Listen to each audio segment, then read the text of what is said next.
Welcome to a very special episode of Dissecting the 80s. I am Trip Lano, one half of the Mega Podcasting Powers, and with me, as always, is my tag team partner, a proud member of the Losers Club, the Macho Man Drew. Andrew Lano. If it's this very special episode, does that mean we get some government kickback for talking about drugs? Yeah, we do. We have to mention about how evil drugs are and how scary I'm so excited. I'm so excited. We also need to promote, I think, safe sex. No, wait, abstinence. Abstinence.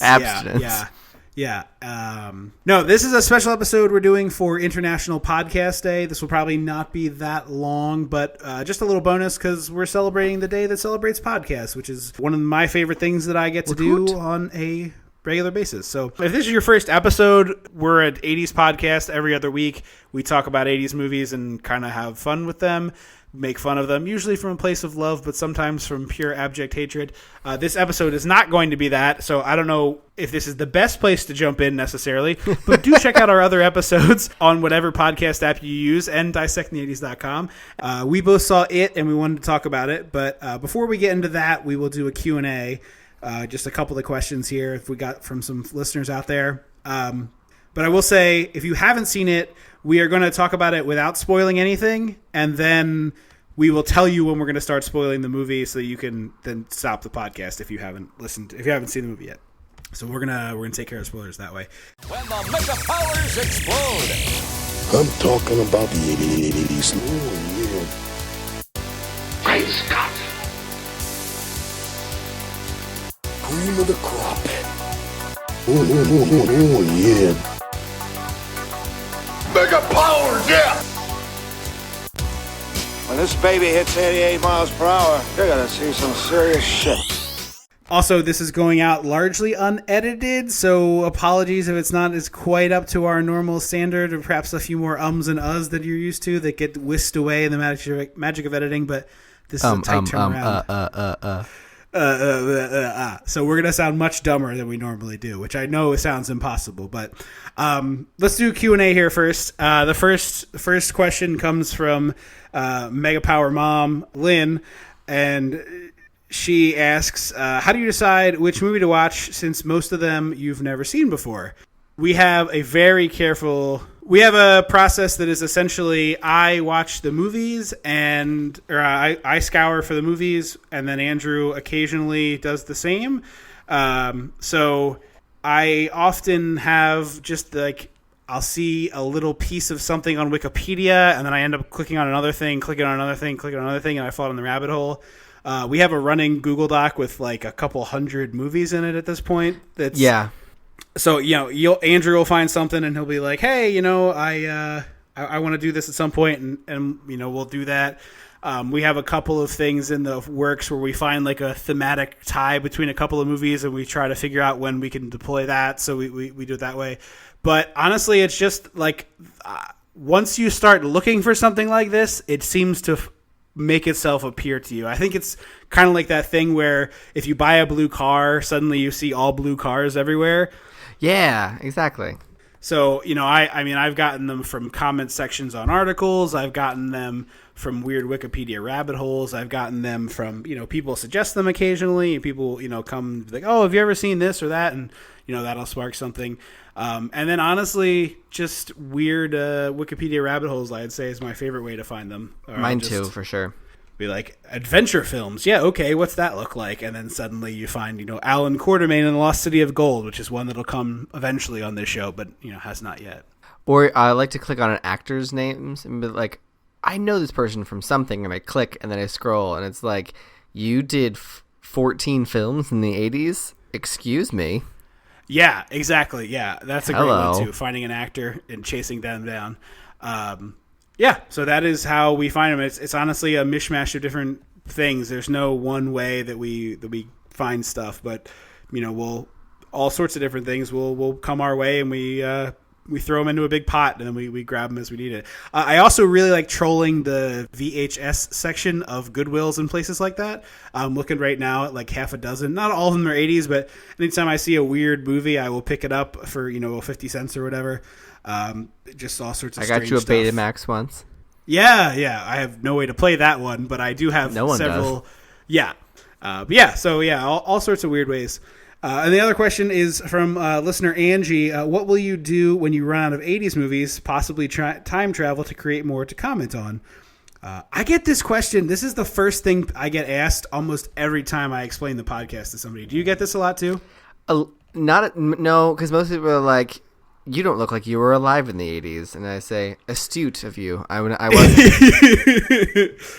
Next question. Yeah. I feel like we won't run out in our lifetime. I don't think. I that is what my answer always is. We do 26 episodes a year. We've done we do 26 episodes a year. If one day this podcast became a thing that we could, do as a job, we would probably do it weekly, which would be 52 episodes a year. Yeah, but even with a weekly release, there were probably between movies and television 2,000 or 3,000 things released in the 80s that we could comment on realistically. Mm-hmm. Even if it's half that, even if it's 1,000 to 1,500, that's so many episodes of this show. Because here's the thing, it would get to a point where it would be like, okay, Trip, I feel like we've done a lot, so let's just say like the next, like every other month in this year is going to be like the Golden Girls. So we're just going to like bang out, however many episodes of the Golden Girls that would be. 26 episodes of the Golden Girls from one season, and then next year be like, oh, we'll do that with this show, so we can like space it out. Yeah, I've never Googled it, but I would imagine that in the decade of the 1980s, you're talking about 520 weeks, at least one movie every week. So just movies alone, which conservatively you're at like 550, and then you add in another 100 TV shows. I mean, that's 600 episodes right there. It's going to take us about 4 years to reach 100. So we got 500 possible episodes left, and that's quite a long time. If we're still doing this show 20 years from now, that I will be 50. I'm not sure that that's a realistic thing to think is going to happen. Because then what we'll do is we'll start reviewing plays from the 1880s. We'll have to change our title. Yeah. I mean, certainly there could come a time when we tire of the 80s and try to do a new thing, but I don't see that happening anytime soon. Certainly not. That always works out so well. Yeah, we have February planned out to 2020. That is the one thing that we know will come to an end. Like February in its current format will have to end. Yeah, it just won't exist after 2020. We have enough to get through that. You know what we'll do? We'll do 4 episodes in February, calling it February. That's what I think. Yeah, exactly. We'll figure out a different way to keep that tradition alive, but it won't be that anymore. The other question I get all the time, and I'm going to throw this to you because I answer it all the time. So the second question that comes to me, this isn't from any listener, but it is one just I field a lot in my life. After what are you going to do when you run out of movies? Is why the 80s? I just think they're glamorous in a very weird way. Like, I don't know, the hair was big and the outfits were gaudy on everybody. Like, there was this weird... I mean, fashion wasn't just a women's thing in the way that it sort of became for a while. Right. It was like, oh no, dudes are going to wear like white blazers with the sleeves rolled up and like big old hair. Like it was a very weird sort of androgynous time. I think it's really cool. Super problematic at times. So I think if you go into it understanding that and like being able to be like, okay, here's why these people are shitheads, but let's make jokes about them and make it a little better.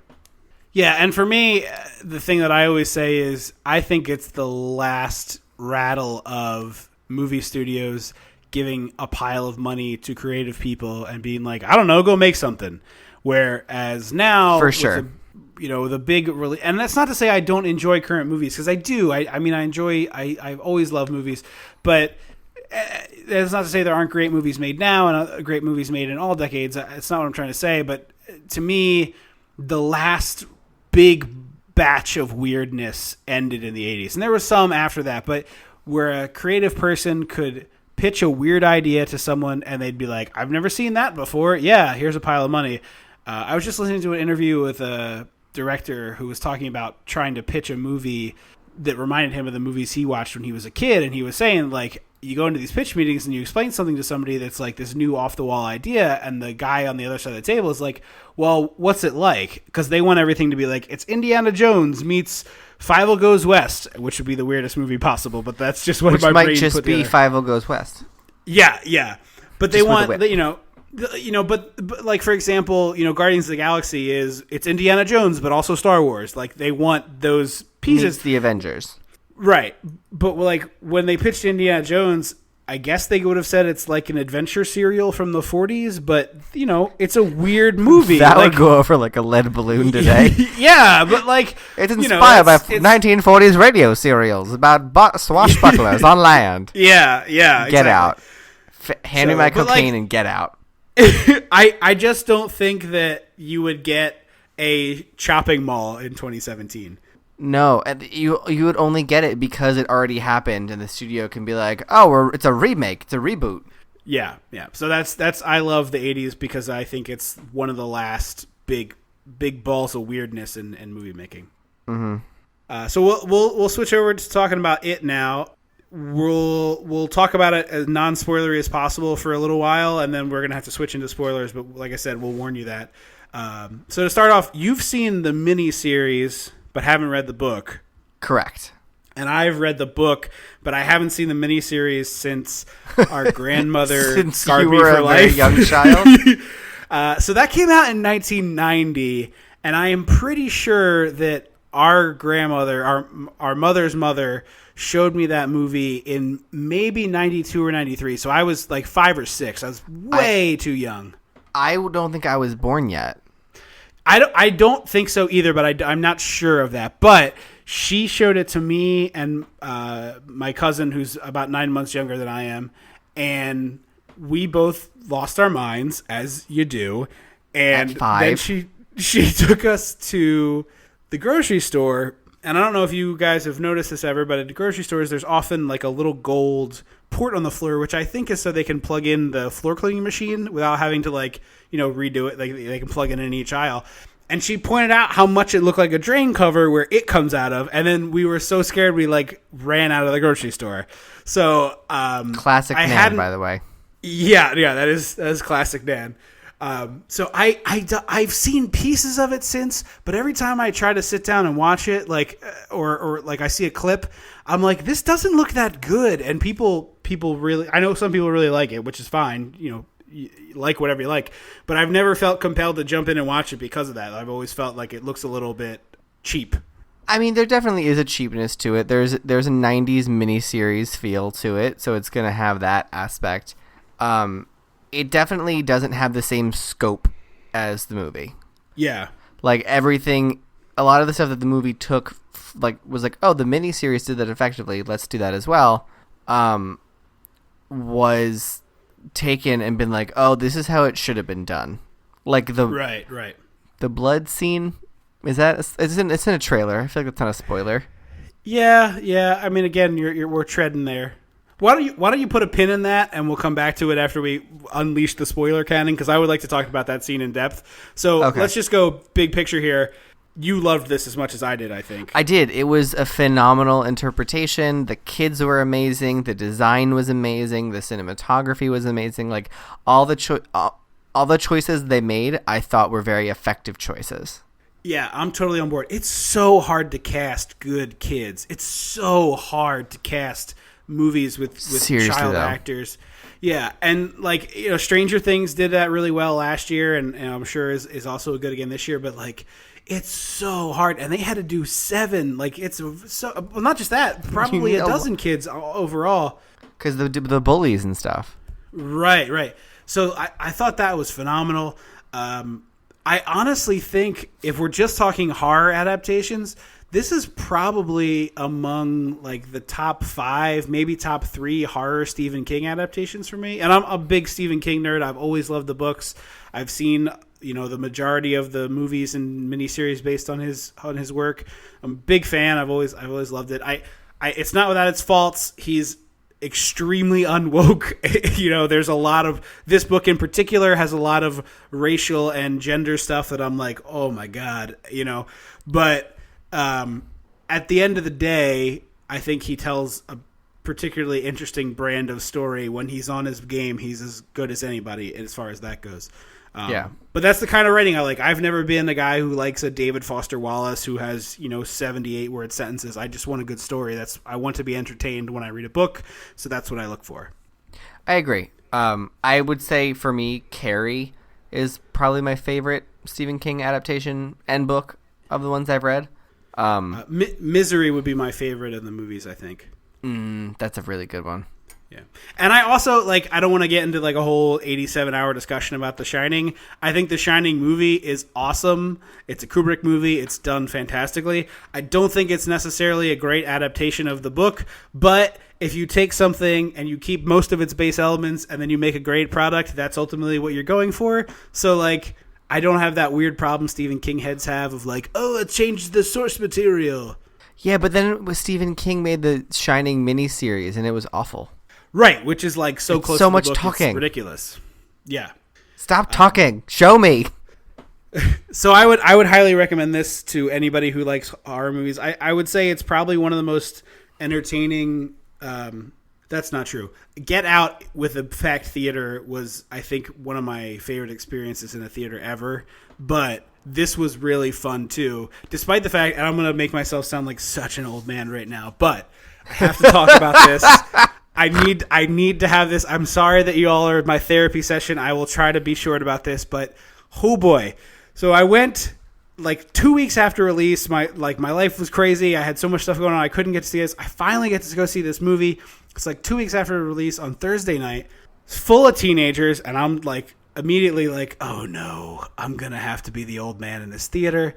And so these kids won't shut up. They're talking all the way through the previews. The movie starts, and there's an opening, cold open, basically, and they talk, and they're whispering through this whole thing, and there's a scare in the first 5 minutes. Sorry, I guess that's a mild spoiler, but there's a scare. I don't think that counts as a spoiler if it's how the movie opens. It's saying Satine dies in Moulin Rouge. It literally opens with that. Yeah. Okay, so anyway, there's a scare in the beginning. And then this chucklehead kid, and I get it. I was a kid once too, but he's oh, what are you so scared of? And I find I had done 3 turnaround and glares as they were talking through this opening scene, which is 5 to 7 minutes.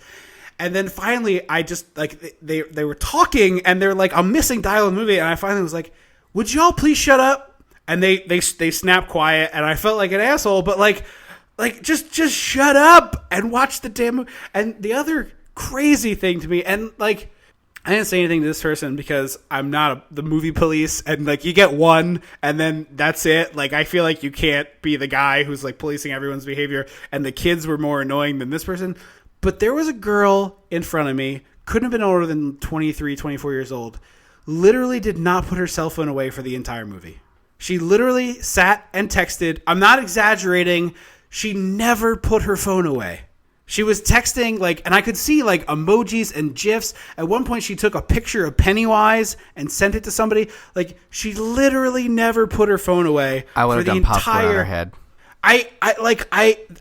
She was far enough away that I would have had to get up, get in some other person's personal space to whisper in her ear, and then I would have been the creepy guy leaning over her seat and be could you put your phone away, please? And I just it was too many factors, and I'd already shushed those people. You dump soda on her head so she's wet and sticky, and then throw popcorn on her so it sticks to her. It's tarring and feathering at the movies. Yeah, the movie version, the tame movie version. But anyway, you should definitely go see this if you like horror movies. And even if you don't, if you want to get a good scare for Halloween, it's really quite fun. I'm guessing this is going to stick around close through the end of October because it just keeps earning money. Assume. It's quote unquote the most financial or the biggest box office R-rated horror movie of all time. Although I have a pretty major quibble. Sorry. The article I read said it was close to becoming the #1 horror movie of all time, but that article didn't list Jaws, which I have a fundamental issue with. That the idea that we don't get to count Jaws as a horror movie. It didn't include Jaws and the things it was close to beating. Right, so it beat The Exorcist, which is R-rated, but when it was all horror, they didn't have Jaws on the list, and I was if you don't think Jaws is a horror movie, you are just dumb. Wrong. You're just wrong. Yeah. So let's get into spoiler territory. We're not going to recap this movie like we normally do on the show because neither of us sat in a theater and took notes, but we do want to talk about it kind of broadly. So why don't you start with the blood thing that you were alluding to earlier? Yeah. Actually, which, by the way, I think is like one of the best scares of the whole movie. It really is. Actually, you know, I have a non-spoiler thing that I'll drop in before we get into Spoil Town. The design of Pennywise I thought was really interesting. Because most of my knowledge came from the 90s miniseries where Pennywise was really around more. Like, he was appearing in people's lawns to lure kids away, and he had more of a physical presence in what felt like the real world. So I was kind of basing it on that, and this new Pennywise, if you've seen promotional photos, which I'm sure you have because they were everywhere, I didn't like it. I thought he looked too creepy off the bat. Like, if you saw Tim Curry's Pennywise at a kid's birthday party, like, if you were walking down the street and you saw that, you'd be like, oh, kid's birthday party has a clown. That's nothing weird. But, like, if you saw this new Pennywise at a kid's birthday party, you'd be like, I'm going to call the police because something is wrong. Yeah, absolutely. I love the silhouette on this new clown. It's very Victorian. It feels like he's got pants on and they're like really fitted, but they have the like really puffy like top of the pant, and like he has like the mutton sleeves that are big and poofy, and it's short with ruffles, and it's like a weird Victorian feel to it.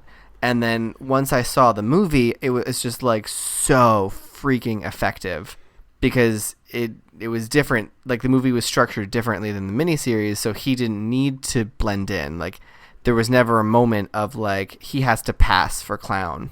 Right. Yeah, I thought that was a very interesting choice too, because in the book, as with the miniseries, he does a lot more like passing in public, and he definitely is only seen when he wants to be seen in this version of it. Mm-hmm. But going back finally to this blood thing, so the scene in the book creeped me out when she hears Bev is in the bathroom and she hears voices coming out of her drain pipe, and she borrows her dad's tape measure to see how deep the drain pipe goes, and it's like foot after foot after foot after foot. It's impossibly like 60 feet deep for a drain pipe. Yeah.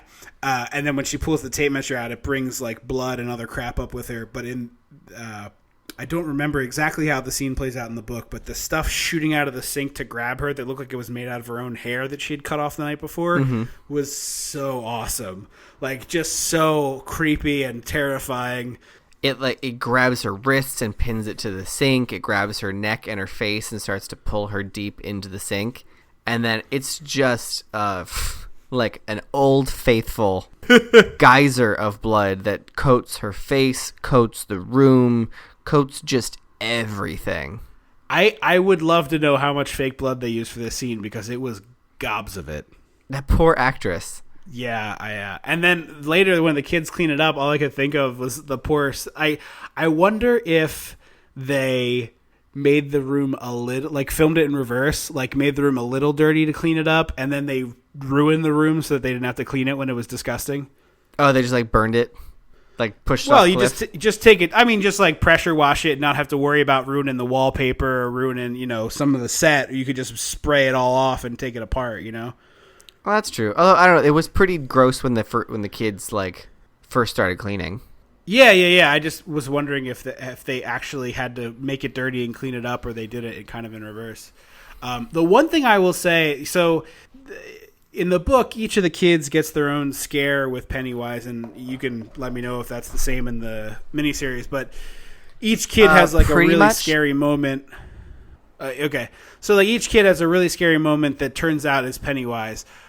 They did it a little bit differently and had each kid see Pennywise when something bad was happening to them, which for time reasons, I totally understand. Like, you can't give each of these kids a 5-minute scene where they're, dealing with things. So they cut it down to just some of the big ones. You had a lot of stuff with Georgie, Bill's brother. You had a lot of stuff with the leper and Eddie, who's like a hypochondriac. Then you had the dad stuff with Beverly, which is like some of the most important. But the only one, and then the creepy painting for Stanley Uris that like came to life, and then later attacked him, or attacked him twice. But the one that I really was kind of bummed we didn't get to see was in the book. My favorite one, the one I found the most scary, is Mike Hanlon is walking home from school or biking home from school, and he goes to check out the site of the big Easter explosion that turns out that Pennywise was behind. And he gets attacked by a giant bird and has to climb into this creepy pipe and is like getting further and further back and more condensed and confined until he's trapped with this huge falcon or hawk or whatever, like getting at him. And I was really excited to see what that would look like on screen. There's even a moment where a big hawk flies by in the sky and I was like, oh my God, is that the hawk? And then when we didn't get it, I was pretty disappointed. I think we got all the kids though, because Mike has the burned hands in the meat locker. Yeah. Yep. And then Richie has the clown room. Right, but the clown room is like there's no earlier encounter that like sets up like, oh, this thing's a problem. Like like before they do the slideshow. Yeah. So which is fine. Like again, you're making a movie, you can't translate the whole thing. It's totally fine. I also thought it was interesting. I read this online. Someone pointed out they had that encounter in the sewer where Stanley gets the worst of it. That thing is like sucking on his face, which gives him, which isn't in the book, super spoiler I guess for the adult version of this, but we did say spoilers, but gives him way better justification for killing himself. I had to keep telling that to Becky. I was with my friend Becky and she's like, oh my God, because she hadn't rewatched the miniseries lately, and she was like, right, oh God, this kid's gonna die. And I was like, Beck, none of the main 7 can die because they all show up as adults in the very beginning of the second movie. Like, trust me. These 7 kids are safe. Yeah, for now.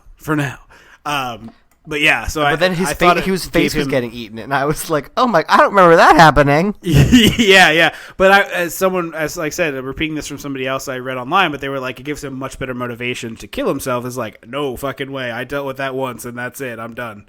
Yeah, I agree. What was your favorite Pennywise bit? Because I think that's the star of this show, right? Like, really though. I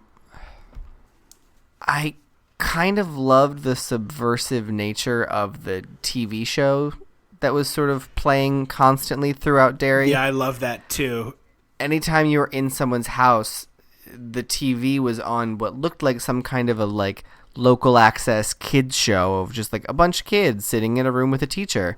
And then when the camera, like they never focused on it. It never really did, but it was in the background, and it would say things like, playing in the sewers is so much fun. We love to float in the sewers. And Becky and I kept being like, hang on, they're talking about sewers, they're talking about floating, they're talking about clowns, they're talking about fun in the sewers. Like, when is someone going to acknowledge this? What is happening? Yeah. And then it sort of culminates with the bully. What's his name? Henry Bowers. It culminates with Henry Bowers killing his dad because the TV says kill him and he'll float too, and the teacher moves and Pennywise is in the TV. Yeah, it's really pretty fantastic. I think my favorite was the opening bit with Georgie. Like that sort of... Oh my God. It's so good. We talked a little bit about it off air, but like he has this sort of sing-songy quality in his voice that when I watched the trailer made me a little bit confused, but it's so Pennywise effective because it's... Yeah, Pennywise. But it's so effective because it would be totally disarming to a little kid because he's like so playfully been like, oh, hi, Georgie. I'm Pennywise the Dancing Clown. And it's like, if he was in there like, I'm coming for you, Georgie, like the kid would run the hell away. And I love that. He is playful and fun and whatever so that he can lure these kids in because he's a huge freaking monster. Mm-hmm. And it also... They really played up the idea that the adults know what the hell is going on with it and are like complicit and doing nothing about it. Yeah. It's delightful. That is one of my favorite aspects of the story. Like, it's funny. I've taken to joking about this lately that I think my favorite subgenre of entertainment is kids in peril. Like I love the Stranger Things thing. You were coming back with that. And I love this. And it's not that I want to see kids get hurt. I just really miss things that used kids as the folly for the bad stuff. Cause I think there is a universal understanding as adults watching this stuff of like how much scarier life was when you were a kid. The things that you are able to convince yourself are nothing now. You didn't necessarily have that ability when you were 7, and I like that. Like I think that's a cool thing. So I enjoyed the heck out of that. But I had a coworker talking about how she'd never see this movie because the kids are in peril, and I immediately was like, "That's my favorite genre of movie." And I think everyone I work with thinks I'm a serial killer now, which is fine. I will say missing that bit with the bird kind of stunk, but. The thing I found strangest was how easily they beat Pennywise. Yeah, I wanted more. I like in the miniseries. It was a big production. It was a big to do. You know, we had to Did join they get all hands the silver and stuff? Yeah, they had a silver and a slingshot. Okay, it is the same. Yeah, I thought it was weird that there was not as much like let's gather all the weapons and talk about needing silver or whatever other crosses or whatever other monster fighting equipment they could come up with. They just had Mike's sheep killing gun.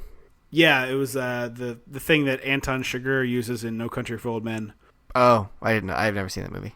It's gnarly. He uses it to kill people. Ugh.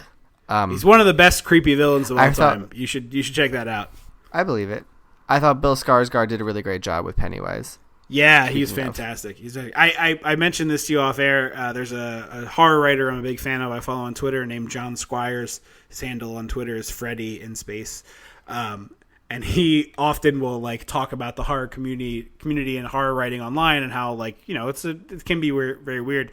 And it was 3 days after it came out, and he was like, "Somebody wrote an article today, fantasy casting Pennywise. Did we not just watch this movie? Are you kidding me? Bill Skarsgård was amazing." God, people are so awful. Yeah, honestly, Tim Curry is, from what I understand anyway, by far the best part about that miniseries. And in this, leaps and bounds. In this, we got a fantastic Pennywise performance, but also a much better movie than that 90s miniseries from what I understand. Yeah, I agree with that. It just was able to do more in a more effective way. Gotcha. They just announced that the sequel comes out in September 2019, which I'm pretty excited for. Someone online was like, "How about we petition that the sequel to It, instead of an adult cast, is just the kid cast with fake mustaches on every one of them." I have to imagine that at least 30 to 40 minutes of that movie is going to be flashbacks of some capacity. Stuff they didn't cover in the first? Yeah, I mean you could have them be like, "Yeah, you remember when we did this thing?" And then you do that thing. For example, one of the things I was giant eagle attacked me. Yeah, saving it for part 2.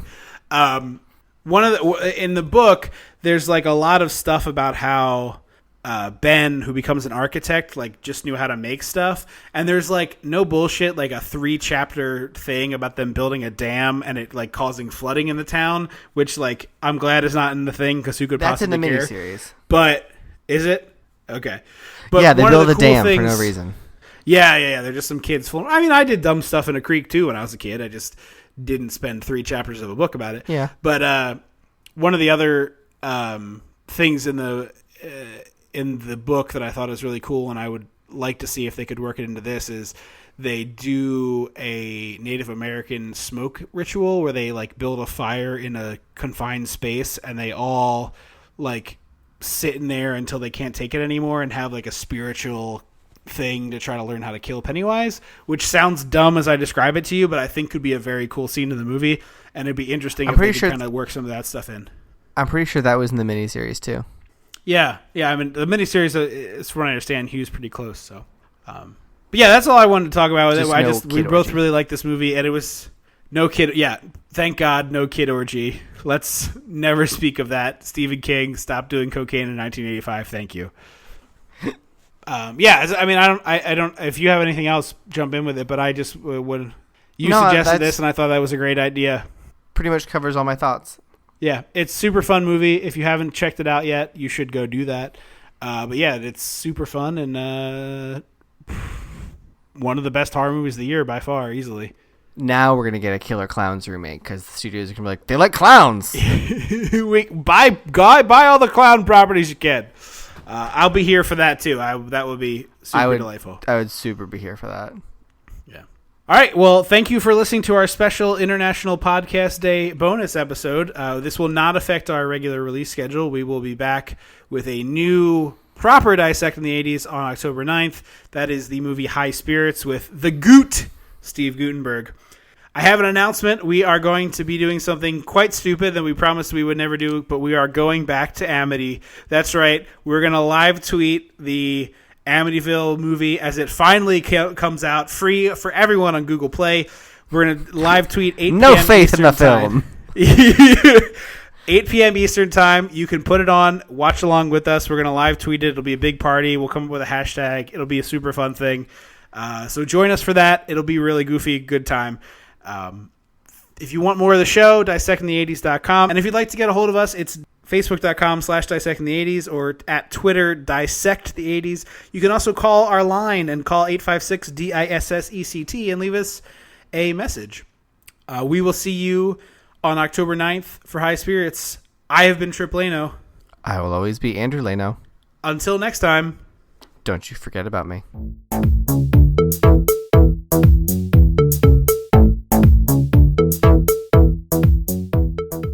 Dissecting the 80s is a Chum Some of This production.